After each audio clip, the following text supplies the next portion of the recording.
தையிட்டி சட்டவிரோத விகாரை அமைந்துள்ள காணிகளை அளக்க மீண்டும் முயற்சி. செம்மணி மனித புதைக்குழியில் 3ஆம் கட்ட அகழ்வு பணிகள் ஆரம்பம். பிக்குகளை கொண்டு போதைப் பொருள் கடத்தியதன் பின்னணி வெளியான அதிர்ச்சி தகவல்கள். திரைசேரியிலிருந்து காணாமல் போன பணம் குறித்து மகிந்த வெளியிட்டுள்ள எச்சரிக்கை.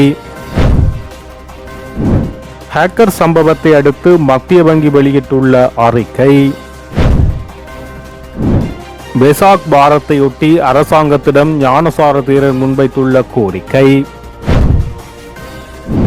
புலிகளின் இடைக்கால திட்டம் கூட தனி நாட்டுக்கான வரைபடம் தான், GL பீரிஸ் தெரிவிப்பு.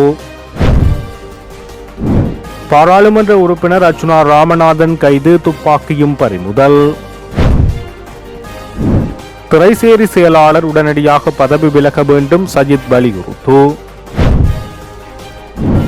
அதிக விலைக்கு அரிசியை விற்றவர்களுக்கு எதிராக நடவடிக்கை. தொடர்பான விரிவான செய்திகள். தையிட்டி விகாரை அமைந்துள்ள காணியை நாளைய தினம் செவ்வாய்க்கிழமை காலை 8 மணிக்கு அளவீடு செய்ய நடவடிக்கை எடுத்துள்ளதாக மாவட்ட செயலர் காணி உரிமையாளர்களுக்கு கடிதம் மூலம் அறிவித்துள்ளார். தையிட்டி விகாரை அமைந்துள்ள தமது காணிகளை விடுவிக்குமாறு காணி உரிமையாளர்கள் கடந்த 3 ஆண்டுகளுக்கு மேலாக போராட்டங்களில் ஈடுபட்டு வருகின்றனர்.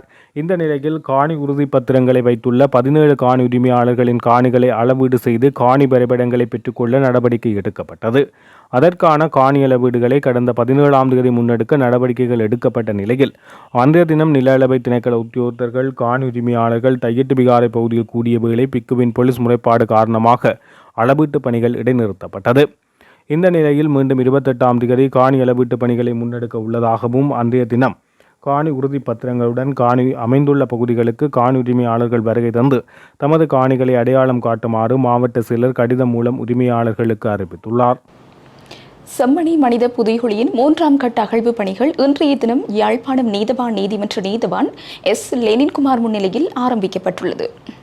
செம்மணி மனித புதைகுழியில் இதுவரையில் 2 கட்டங்களாக மேற்கொள்ளப்பட்ட அகழ்வு பணிகளின் போது 240 மனித எலும்புக்கூட்டு எச்சங்கள் அடையாளம் காணப்பட்டுள்ள நிலையில் 239 எலும்புக்கூட்டு எச்சங்கள் அகழ்ந்தெடுக்கப்பட்டுள்ளது. இந்த நிலையில் மேலும் எலும்புக்கூடுகள் அப்பகுதியில் காணப்படுவதால் 3ஆம் கட்ட அகழ்வு பணிகளை முன்னெடுக்க வேண்டும் எனவும் அதற்காக 8 வார கால பகுதி தேவை என சட்ட வைத்திய அதிகாரி மன்றில் விண்ணப்பம் செய்ததற்கு அமைவாக 3ஆம் கட்ட அகழ்வு பணிகளுக்காக நீதிமன்றத்தினால் அனுமதி வழங்கப்பட்டது. இந்த நிலையில் பருவமழை மற்றும் காலநிலை சீரின்மை காரணமாக 3ஆம் கட்ட அகழ்வு பணிகளை முன்னெடுக்க முடியாத நிலைமை ஏற்பட்டதுடன் மனித புதைகுழிக்குள் மழை வெள்ளமும் நிறைந்து காணப்பட்டது. 2ஆம் கட்ட அகழ்வு பணிகள் 45 நாட்கள் முன்னெடுக்கப்பட்டு செப்டம்பர் 6ஆம் தேதியுடன் நிறைவு பெற்ற நிலையில் 3ஆம் கட்ட அகழ்வு பணிகள் தற்போது சுமார் 8 மாத கால பகுதிக்கு பின்னர் மீண்டும் இன்றைய தினம் திங்கட்கிழமை முதல் ஆரம்பிக்கப்பட்டுள்ளது. இதேவேளை 3ஆம் கட்ட அகழ்வு பணிகளுக்காக 2 கோடியே 10 லட்சம் ரூபாய் நிதி நிதியமைச்சினால் விடுவிக்கப்பட்டுள்ளமை குறிப்பிடத்தக்கது.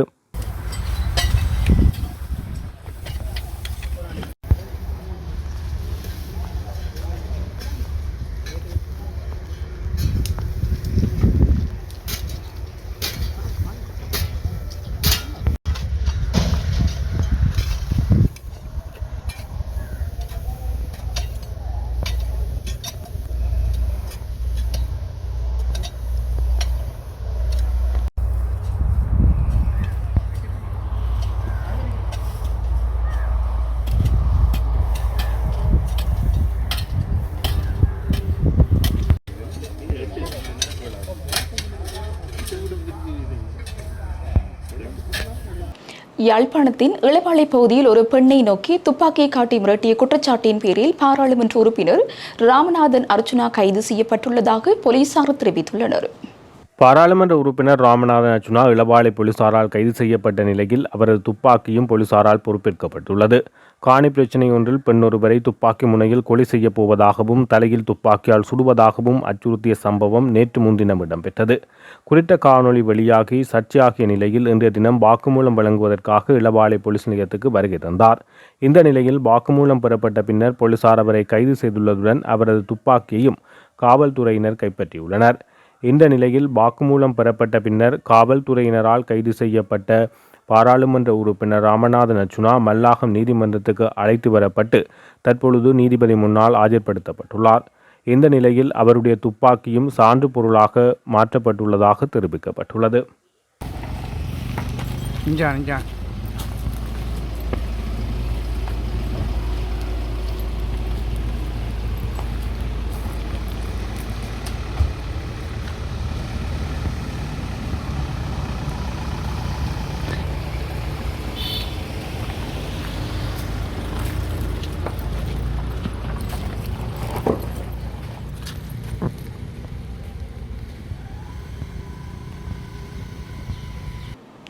கட்டுநாயக்க சர்வதேச விமான நிலையத்தில் கைப்பற்றப்பட்ட போதைப்பொருள் கடத்தலின் பின்னணியில் யார் இருக்கின்றார்கள் என்பது குறித்த தகவல் வெளியிடப்பட்டுள்ளது.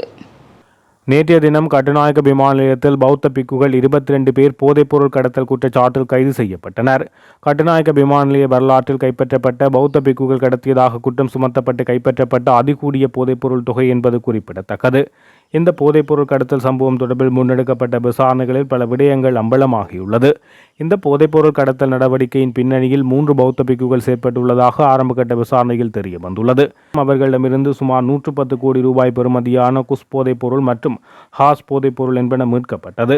இந்த பௌத்த பிக்குகள் கடந்த 22ஆம் தேதி தாய்லாந்தின் பாங்காக் நகருக்கு சென்றுள்ளனர். அவர்களிடமிருந்து 110 கோடி ரூபாய் பெறுமதியான குஸ் போதைப்பொருள் மற்றும் ஹஸ் போதைப்பொருள் என்பன மீட்கப்பட்டது.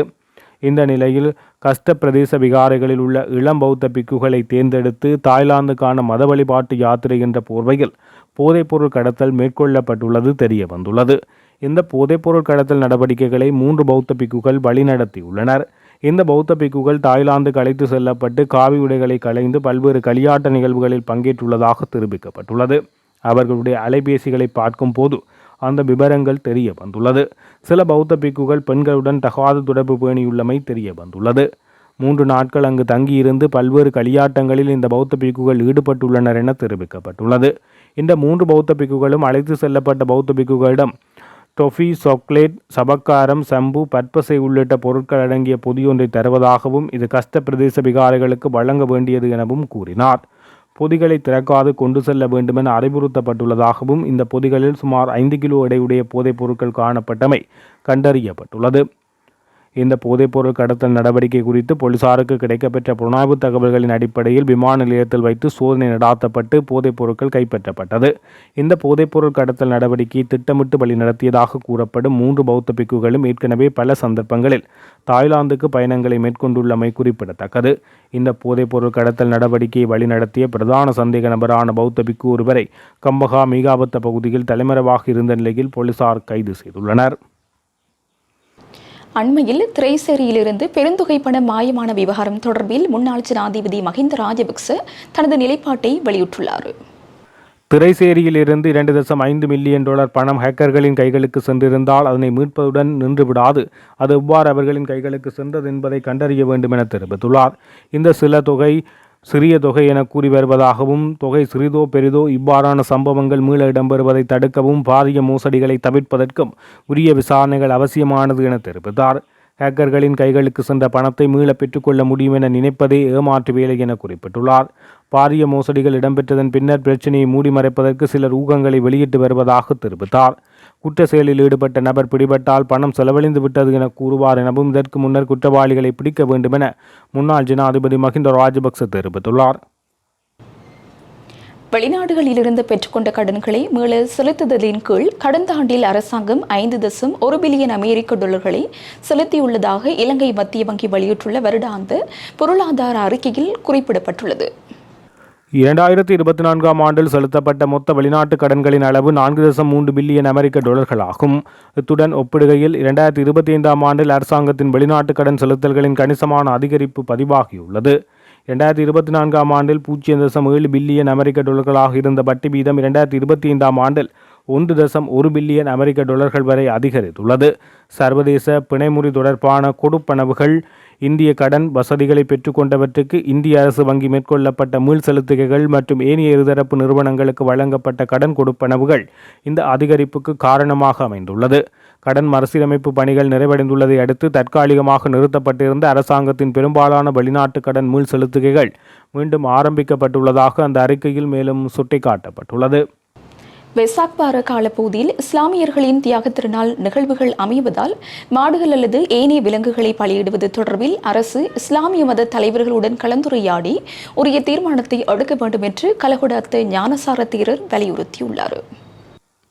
இம்முறை இஸ்லாமிய நாட்காட்டியின்படி மே மாதம் 30ஆம் தேதி ஹஜ் பெருநாள் அமையக்கூடும் என கருதப்படுகிறது. இதேவேளை பௌத்தர்களின் பெசாக் வாரம் மே மாதம் 27ஆம் தேதி ஆரம்பமாகிறது. இதனால் பெசாக் வாரத்துக்குள்ளேயே இஸ்லாமியர்களின் குர்பான் கொடுக்கும் நிகழ்வுகள் இடம்பெற உள்ளன. இது குறித்து ஞானசார தேரர் தெரிவிக்கையில் அனைத்து உயிர்களும் மரணத்துக்கு அஞ்சுகின்றன. எனவே தன்னையே உதாரணமாக கொண்டு பிற உயிர்களை கொல்லவோ அதற்கு தூண்டவோ கூடாது என்பது பௌத்த தர்மத்தின் போதனையாகும்.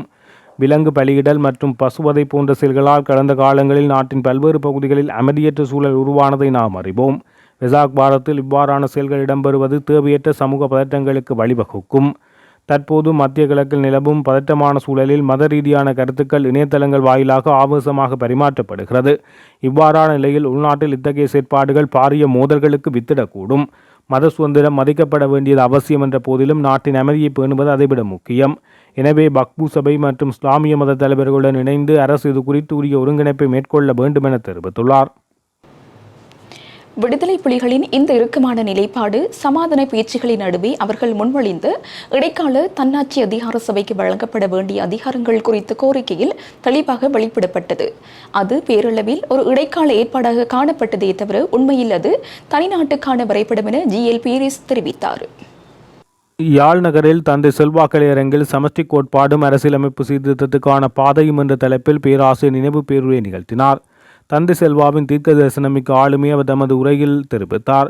இலங்கையில் கடந்த நூற்றாண்டின் முற்பகுதியிலிருந்து இந்த நூற்றாண்டின் முற்பகுதி வரை முன்னெடுக்கப்பட்ட அரசியலமைப்பு சீர்திருத்த செயல்முறைகள் அவர் சுருக்கமாக விளக்கினார். நோர்வேயின் அரசனையுடன் முன்னெடுக்கப்பட்ட சமாதான முயற்சிகளின் போது விடுதலை புலிகளுடன் நடத்திய பேச்சுவார்த்தைகளில் சமஷ்டி முறை குறித்த அவர்களின் அணுகுமுறை தொடர்பில் பேராசிரியர் இந்த நினைவு பேருரையில் கூறியவை முன்னைய சகல அரசியலமைப்பு சீர்திருத்த முயற்சியிலும் தோல்வியடைந்த பின்னணியில் தான் 2002 செப்டம்பர் நோர்வேயின் அனுசரணையுடன் இலங்கை அரசாங்கத்துக்கும் விடுதலை புலிகளுக்கும் இடையில் நேரடி பேச்சுவார்த்தைகள் ஆரம்பிக்கப்பட்டது. எவ்வாறாயினும் விடுதலை புலிகளின் மனப்பாங்கே இதற்கு பெரும் தடையாக அமைந்தது என்பது விரைவில் வெளிப்படையானது. இராணுவ ரீதியாக தங்களை எவராலும் வெல்ல முடியாது என்று அசைக்க முடியாத நம்பிக்கை அவர்களது சிந்தனையில் மேலோங்கியிருந்தது. இதன் காரணமாக பிரபாகரன் எந்தவொரு குறிப்பிடத்தக்க விட்டுக் கொடுப்புகளையும் செய்ய வேண்டிய அவசியமில்லை என கருதியதுடன் தமிழீழம் என்பது எட்டப்படக்கூடிய தூரத்திலே இருப்பதாக தீவிரமாக நம்பினார். பிரபாகரனின் பிரதிநிதியாக உலகம் முழுவதும் 6 சுற்று நேரடி பேச்சுவார்த்தைகளில் கலந்து கொண்ட அண்டன் பாலசிங்கம் மட்டுமே விடுதலை புலிகள் தரப்பில் பிரச்சினைகளின் ஆழத்தை புரிந்து கொண்ட ஒரே உறுப்பினராக இருந்தார். அவருடனான எனது உறவு சுமூகமானதை அடுத்து பேச்சுவார்த்தை களத்துக்கு வெளியே அவரிடம் ஒரு வெளிப்படையான கேள்வியை கேட்க தீர்மானித்தேன். விடுதலை புலிகளின் நிலைப்பாட்டிலிருந்து பார்க்கும் போது நிகழ்வுகள் ஒரு கிரேக்க துன்பியல் நாடகத்தைப் போல இறுதி கட்டத்தை நோக்கி நகர்வதை நான் காண்பதாக அவரிடம் கூறினேன். ஆனால் தனது நிலைப்பாட்டில் பிடிவாதமாக இருந்த தலைவர் அறிவுபூர்வமான வாதங்களை ஏற்க மறுத்ததோடு அதற்கு மேல் அவரை வற்புறுத்துவது தனது உயிருக்கே ஆபத்தாக முடியும் என பாலசிங்கம் நம்பினார். அவர் லண்டனில் இறப்பதற்கு சில நாட்களுக்கு முன்னர் அவருடன் உரையாடிய எரிக் சொல்கயம் பாலசிங்கம் மிகுந்த ஏமாற்றத்துடனும் மனவேதனையுடனும் இழந்தார் என என்னிடம் கூறினார். அமைதி பேச்சுவார்த்தையின் தீர்மானமிக்க ஒரு கட்டத்தில் விடுதலை புலிகள் வெளிப்புற சுயநிர்ணய உரிமை என்ற விருப்பத்தை தானாகவே கைவிட்டனர் என்ற எண்ணம் முழுமையாக ஒரு மாயையாகும். நோர்வே தலைநகரில் நடைபெற்ற 3வது சுற்று பேச்சுவார்த்தையின் போது உருவான ஒஸ்லோ பிரகடனம் என்பது ஒரு கட்டுக்கதையே. அந்த அமர்வின் முடிவில் அனுசரணையாளர்கள் வெளியிட்ட உத்தியோகபூர்வ அறிக்கை பின்வருமாறு கூறப்பட்டது. ஐக்கிய இலங்கைக்குள் ஒரு சமஷ்டி கட்டமைப்பின் அடிப்படையில் தமிழ் மக்களின் வரலாற்று ரீதியான தாயக பகுதிகளில் உள்ள சுயநிர்ணய உரிமை கொள்கைகளின் அடிப்படையில் ஒரு தீர்வை ஆராய இரு தரப்பினரும் ஒப்புக்கொண்டனர் என்பதே அது. இருந்த போதிலும் உள்ளக சுய நிர்ணயம் குறித்து விடுதலை புலிகளின் புரிதல் ஒரு அறிக்கையில் தெளிவாக குறிப்பிடப்பட்டிருந்தது. எமது உள்ளக சுயநிர்ணய உரிமையின் அடிப்படையில் எமது தாயகத்தில் கணிசமான பிராந்திய சுயாட்சி மற்றும் சுயாட்சியை வழங்கும் அரசியல் கட்டமைப்பை சாதகமாக பரிசீலிக்க தயாராக உள்ளோம். ஆனால் அங்கே ஒரு மறைமுக அச்சுறுத்தல் எப்போதும் நீடித்திருந்தது. அதாவது இந்த உள்ளக சுயநிர்ணய உரிமை தடுக்கப்பட்டு மறுக்கப்பட்டால், பிராந்திய சுயாட்சி கோரிக்கை நிராகரிக்கப்பட்டால் பிரிந்து சென்று ஒரு சுதந்திர நாட்டை உருவாக்குவதை தவிர எங்களுக்கு வேறு வழி இல்லை என்ற நிபந்தனையை அவர்கள் வலியுறுத்தி கூறினர். எனவே விடுதலை புலிகளின் வெளிப்புற சுயநிர்ணய உரிமைக்கான வாய்ப்பை திறந்தே வைத்திருந்தனர். விடுதலை புலிகளின் இந்த இறுக்கமான நிலைப்பாடு அவர்கள் முழுமையான அதிகாரம் இடைக்கால நிர்வாக அதிகார சபையிடம் இருக்க வேண்டும். மேலும் வடக்கு கிழக்குக்காக இலங்கை அரசாங்கத்தால் நடைமுறைப்படுத்தப்படும் அனைத்து அதிகாரங்களும் செயல்பாடுகளும் இதில் உள்ளடங்கும் என கூறப்பட்டுள்ளது. இது பேரளவில் மட்டுமே ஒரு இடைக்கால ஏற்பாடாக காணப்பட்டதை தவிர உண்மையில் இது ஒரு தனி நாட்டுக்கான வரைபடமாகவே இருந்தது. செல்வநாயகம் அவர்கள் தமது நாட்டின் அரசியல் மற்றும் பொருளாதார சூழலில் சாத்தியமானது என கருதிய தீர்வுகளை விடவும் இது மிகைப்பட ஒன்றாக இருந்தது என தெரிவித்தார். கடற்றொழில் நீரியல் மற்றும் கடல் வளங்கள் அமைச்சர் ராமலிங்கம் சந்திரசேகர் மற்றும் அமைச்சின் செயலாளர் கலாநிதி PK கோலித கமல் ஜினதாஸ் ஆகியோர் டென்மார்க்கிற்கான தங்களது உத்தியபூர்வ விஜயத்தின் போது கடந்த 24ஆம் தேதி அந்நாட்டின் முன்னணி வர்த்தக மற்றும் முதலீட்டு நிறுவனங்களின் பிரதானிகளுடன் விசேட பேச்சுவார்த்தைகளில் ஈடுபட்டனர். உலகின் கப்பல் போக்குவரத்து துறையில் ஜாம்பவானாக திகழும் மெரெக்ஸ் நிறுவனத்துடன் ஆன சந்திப்பு உலகின் 2வது மிகப்பெரிய கப்பல் போக்குவரத்து நிறுவனமான மெரெக்ஸ் என்ற தலைமையகத்தில் அந்நிறுவனத்தின் முதன்மை தயாரிப்பு அதிகாரி ஜொஹாசான் சிக்காட் அவர்களை அமைச்சர் சந்தித்து விசேட பேச்சுவார்த்தை நடத்தினார். இதன்போது இலங்கையின் கடற்தொழில் சமூகத்தைச் சேர்ந்த இளைஞர்களும் கடல்சார் துறையில் அனுபவம் வாய்ந்தவர்களும் மெராக்ஸ் நிறுவனத்தின் சர்வதேச கப்பல்களில் தொழில் வாய்ப்புகளை பெற்றுக் கொடுப்பது தொடர்பில் விசேட கவனம் செலுத்தப்பட்டது. இலங்கையில் உள்ள கடல்சார் பயிற்சி நிறுவனங்களுடன் இணைந்து செயல்முறை பயிற்சி வேலை திட்டங்களை முன்னெடுப்பதற்கும் அதனூடாக இளைஞர்களுக்கு விசேட வேலைவாய்ப்பு ஒதுக்கீட்டினை பெற்றுக்கொள்வதற்கும் தேவையான முன்மொழிவு ஒன்றை சமர்ப்பிப்பதற்கு அடிப்படை இணக்கம் காணப்பட்டது. அரசின் அலட்சியம் மற்றும் நிர்வாக சீர்கேட்டினால் திரைசேரியிலிருந்து $2.5 மில்லியன் நிதி இழக்கப்பட்டிருப்பது பாரதூரமான விடயமாகும். இதற்கு பொறுப்பேற்று திரைசேரி செயலாளர் உடனடியாக பதவி விலக வேண்டும் என்று எதிர்க்கட்சித் தலைவர் சஜித் பிரேமதாச வலியுறுத்தியுள்ளார். எதிர்க்கட்சித் தலைவர் அலுவலகத்தில் நேற்று இளம் தொழில் வல்லுநர்களுடன் நடைபெற்ற கலந்துரையாடலின் போது இதனை தெரிவித்தார். 2022 ஆண்டு போராட்டத்தின் பின்னர் பாராளுமன்ற நடவடிக்கைகளில் இளைஞர்களை உள்வாங்குவதற்காக உருவாக்கப்பட்ட துறைசார் மேற்பார்வை குழுக்களில் இருந்து இளைஞர்கள் நீக்கப்பட்டுள்ளமையை சுட்டிக்காட்டிய அவர், ஒரே கையெழுத்தில் இளைஞர் பிரதிநிதித்துவத்தையும் பாராளுமன்றத்தின் அதிகாரத்தையும் இந்த அரசு இல்லாமல் செய்துவிட்டது. இவ்வாறான சூழலில் இத்தகைய நிதி மோசடிகள் நடப்பதில் வியப்பில்லை என சாடியுள்ளார்.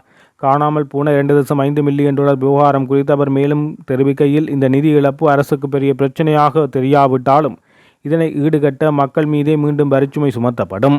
கடன் திருப்பி செலுத்த வேண்டிய நெருக்கடியான சூழலில் திரைசேரியில் இவ்வாறான இழப்பு ஏற்பட்டிருப்பதின் அலட்சியத்தையே காட்டுகிறது.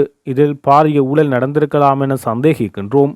திரைசேரி செயலாளர் பதவி விலகிய பின்னர் வெளிப்படையான விசாரணை சாத்தியமாகும். பாராளுமன்ற நிதி பற்றிய குழுவுக்கு செயலாளரையும் மத்திய வங்கி ஆளுநரையும் அழைத்து உரிய விசாரணை நடாத்தப்பட வேண்டும் என குறிப்பிட்டார். வன்னி மாவட்ட நாடாளுமன்ற உறுப்பினர் துரைராசா ரவிகரனால் முன்னெடுக்கப்படும் வாழ்வும் வளம் பெறுவோம் செயற்திட்டத்தின் 74வது கூட்டமானது நேற்று முல்லைத்தீவு புதுக்குடியிருப்பு பகுதியில் அமைந்துள்ள நாடாளுமன்ற உறுப்பினரது மக்கள் தொடர்பகத்தில் முன்னெடுக்கப்பட்டது. இக்கட்டத்தில் தாயகத்தைச் சேர்ந்த 61 குடும்பங்கள் உள்ளிருக்கப்பட்டு அவர்களுக்கு அரிசி பொதிகள் வழங்கி வைக்கப்பட்டது. வாழ்வோம் வளம் பெறுவோம் என்ற பெயரிலான திட்டமானது குறுங்கால வாழ்வுடைமை ஊக்குவிப்பு நோக்கில் பாராளுமன்ற உறுப்பினர் துரைராசா ரவிகரனால் முன்னெடுக்கப்படுகிறது. குறித்த திட்டம் பாராளுமன்ற உறுப்பினர் ரவிகரன் அவர்களால் 2014 ஆண்டு முள்ளிவாய்க்கால் கிழக்கு பகுதியில் முதலாக ஆரம்பிக்கப்பட்டது. அந்த வகையில் நடைபெற்று முடிந்த 74ஆம் கட்டத்துடன் இதுவரை 4019 குடும்பங்கள் உள்ளிருக்கப்பட்டுள்ளது. மேலும் 2ஆம் வட்டாரம் கோம்பாவில் புதுக்குடியிருப்பு பகுதியைச் சேர்ந்த அமரர் நாகராசா சாம்பசிவம் அவர்களின் 2ஆம் ஆண்டு நினைவாக பாராளுமன்ற உறுப்பினரின் மகன் ரவிகரன் பானுகோபன் அவர்களால் வாழ்வோம் வளம் பெறுவோம் 74ஆம் கட்டத்துக்குரிய நிதியுதவி வழங்கப்பட்டுள்ளது. இத்துடன் ஜெஃப்நகலரின் மதிய நேர பிரதான செய்திகள் நிறைவடைகின்றன. மேலதிக செய்திகளை அறிந்து கொள்ள www.jeffnagalery.lk என்ற இணையதளத்தினூடாக இணைந்து கொள்ளுங்கள்.